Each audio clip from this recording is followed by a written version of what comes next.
Hello, Ms. Hong An. My name is Nguyên. I come from School of Business Administration in International University. Now, I'm going to tell you about my topic. My topic today is talk about the programmatic advertising real-time marketing. There are just two parts in my presentation. The first is summary case programmatic advertising real-time marketing, and the second is answer the question at the end of this case.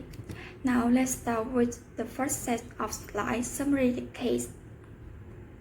The first point I want to say is the goal of advertising and marketing is to deliver the right message to the right person at the right time. It means no one would receive advertisement that they didn't want to see, and then no advertising dollars would be wasted. So they can minimize and users' cost and increase each advertising dollar effectiveness. The second point is the promise of the internet. The internet promised to change this traditional method of buying advertising space by allowing advertisers to gather personal information on consumers through the use of cookies placed on the user's browser, which track behavior, purchases online, and could be matched with offline information as well. Then they use this information to target advertisement to just the desired individual they were seeking, based on personal characteristic, interest, and recent glitching behavior. The latest rendition of these promises from the advertising technology industry is programmatic advertising, which is thought as an automated algorithmic platform that allows large brands to bid for advertising space websites and extend brands with unprecedented scale.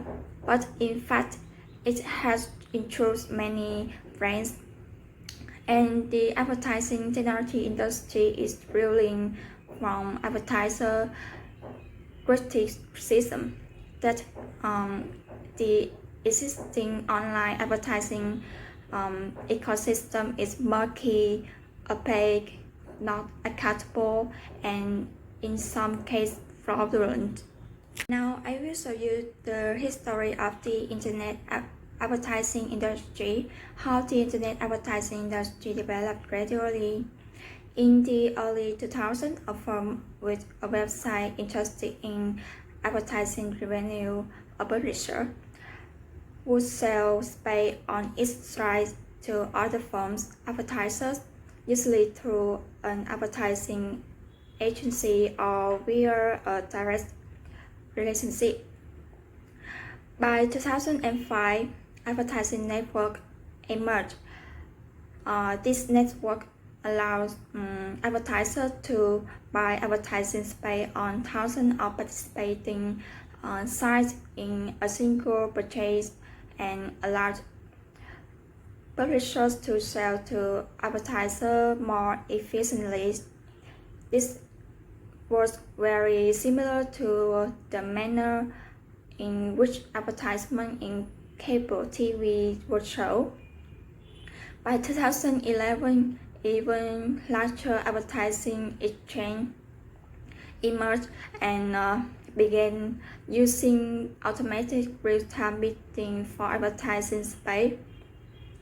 This provided advertisers access to an even larger pool of publishers advertising space that number up to the millions of website rights, and advertising placement were automated by algorithms and adjusted based on real-time open auctions.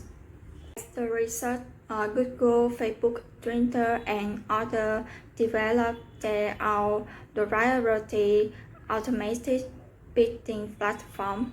Collectively, these are called real-time bidding (RTB) programmatic advertising platforms, and The research today is a complex ecosystem of layers and sophisticated technologies.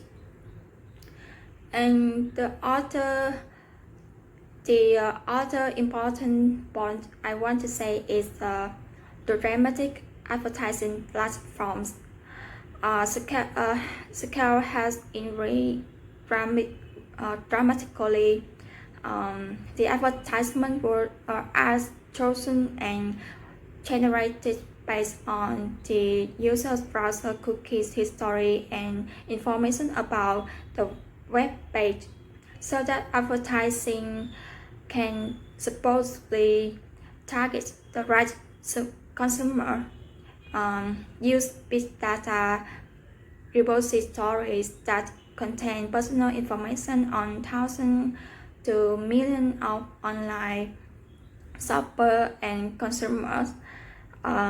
Use analytic software to classify and search the database for shoppers with the desired characteristics, and use machine learning techniques to test out combination of consumer characteristics that optimize the chain of purchase, resulting from exposure to an advertising. So all of this technology is designed to lower the cost and increase the speed and scale of advertising in an environment. And how many types of programmatic advertising platform are there? Programmatic advertising platform has 3 different types. The first is traditional auction-based real-time bidding (RTB), open to all advertisers and publishers. And the second is the private marketplace (PMP), where publishers invite selected advertisers to bid on their inventory. And finally is the programmatic direct bidding, where advertisers deal directly with well-established publishers who have developed their own supply-side platforms, and have the result that about 75% of programmatic advertising is programmatic direct, and 19% is PMP. Open exchange (RTB) represents only about 25% of programmatic marketing. Just 25% of online display advertising is still done in a non-automated, traditional environment that involve marketers using email, fax, phone, and text messaging in direct relationship with publishers. The process is very different in an open exchange (RTB) programmatic environment. Advertising agencies have access to many of several programmatic advertising platforms offered by Google, Yahoo, AOL, Facebook, and many other pool advertising platforms. In PMP platform, a group of publishers invite selected advertisers to bid on advertising space, often using the publishers' of customer data. But the risks of RTB are essentially that brands lose a great deal. And finally, in this part, I want to say is the YouTube in 2017. In 2017, YouTube came under intense fire by listing brands because their user advertisements were appearing next to offensive material, promoting racism, hate, and terrorism. As a result, many advertisers took advertisement down from YouTube. In addition to malicious sites, there are many fake sites on the web set up for the sole purpose of displaying advertisement and generating revenue. Many of the fake sites are bots that generate clicks but have no real people viewing the advertisement. While RTP platforms try to prevent this behavior, they can easily be defeated. And the result is large advertising expenditure, but fewer legitimate clicks and lower conversion. Now we continue with the part 2, answer the question at the end of this case. The question 1 records that counts the total advertisement on the favorite portal and computing the percentage of three types identified. And I got answer is the result should be interesting because it may be whether computer have cookies turned off or use an advertising blocker or use software to prevent tracking, but it's very lucky. My computer is not in this case. And I choose nonvn.net to research, and the result is the percentage of immediately of interest and relevance is 25%, and the percentage of sorting of interesting or relevant but not now is 52.5%, and about the percentage of not interesting or relevant about 22.5%. And this means the online advertising at this site is quite efficient, right? In part, this is the case because the advertisers now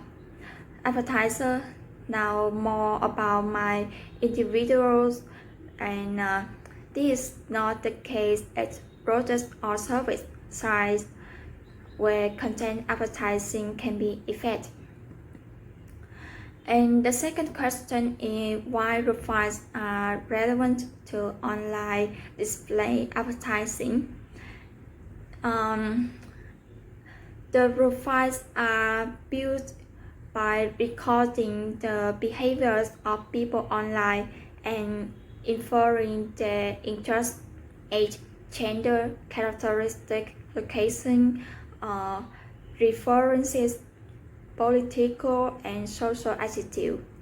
The list of possible profiles is very large and dependent upon the relevance to advertisers or authors who purchase the profiling software. For instance, Milo Milk may want to target from 6 to 18 years old who have an interesting sports game, heightening physique.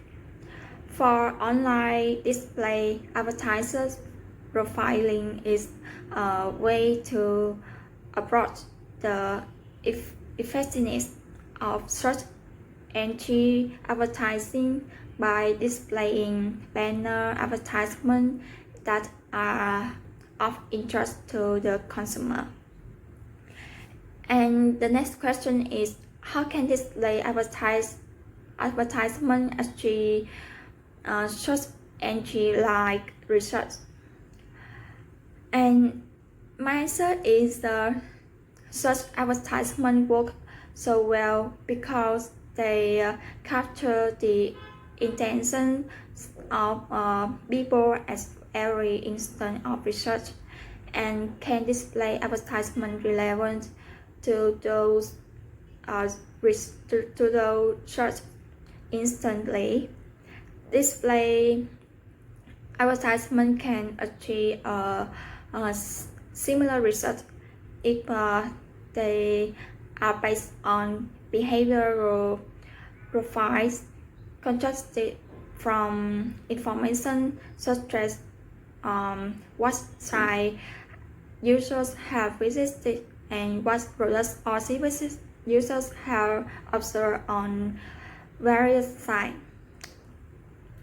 And the final question is, do instant display advertisement based on my immediately viral click stream will be as effective as such as an entry marketing techniques?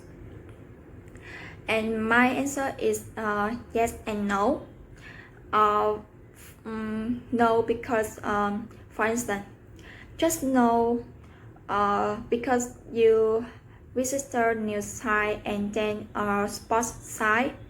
This does not offer many clues to advertisers' click-stream behavior that previously happens, even if immediately viral.